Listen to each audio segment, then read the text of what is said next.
3000 personnes à la halle des manifestations du port, c'est moins qu'à la Bastille il y a une semaine, mais pour Jean-Luc Mélenchon, il s'agit de la même agitation qui fait de lui, selon un récent sondage, le troisième homme du premier tour.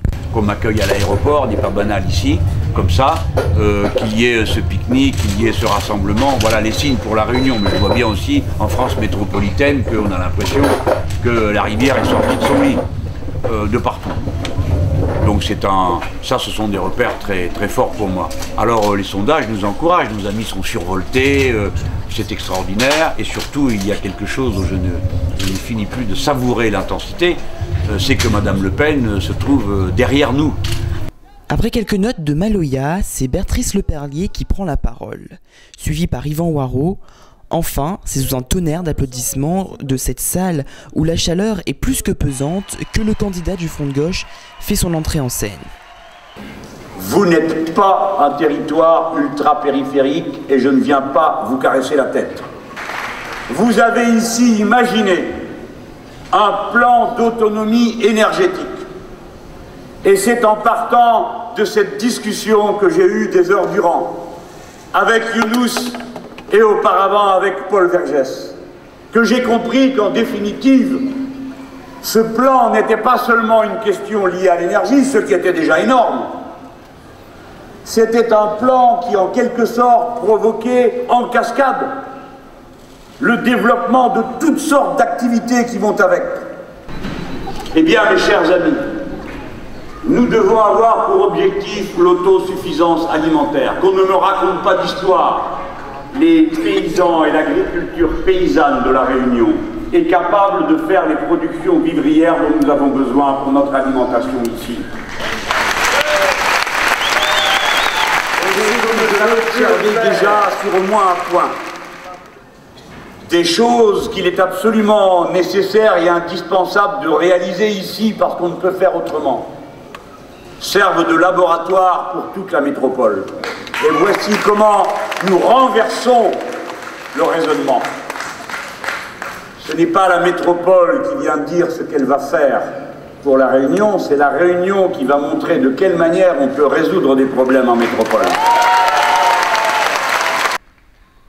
Français, anglais, créole, Jean-Luc Mélenchon est un candidat multilingue. Mais depuis la Bastille, il y a un problème. En effet, I am dangerous. Nous allons éradiquer l'illettrisme en moins d'un mandat.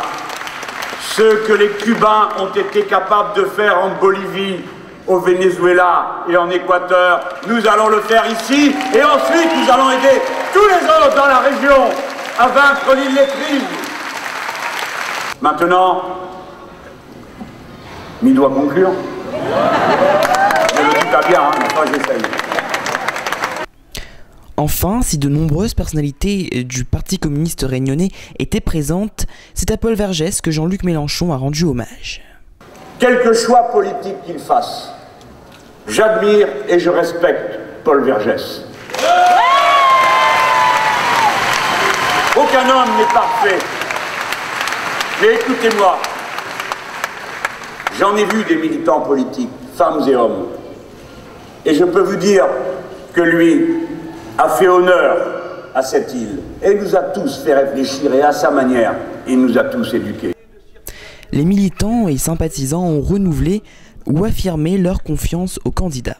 Une éloquence absolument magnifique, quelqu'un qui a des choses à dire, qui dit les vraies choses et qui redonne confiance au peuple, enfin.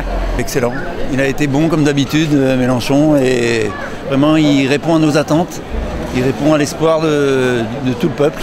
Ben moi je venais en fait pour écouter et puis non, je trouvais ça intéressant de voir comment il était et puis ce qu'il proposait. Après je suis pas partisan ni militant forcément, mais c'était la curiosité et puis c'était sympa, hein. Intéressant de le voir, voilà. Certains le voient même au second tour. C'est mes idées, voilà, il apporte ce que je recherche, il a les réponses, il sait parler et il sera là au troisième tour, que les autres ne seront plus là. Voilà. En tout cas, plus il fait de voix, c'est plus ce qu'il dit va compter pour le deuxième tour. Je l'espère, oui. Il faut pour ça que vous votez pour lui. Voilà.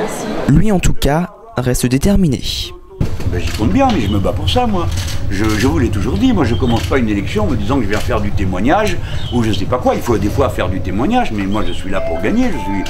Jusqu'à la dernière minute de la dernière seconde, je vais me battre pour gagner. C'est l'attitude normale d'un républicain, non? On fait pas un petit tour pour distraire tout le monde et puis après on rentre à la maison.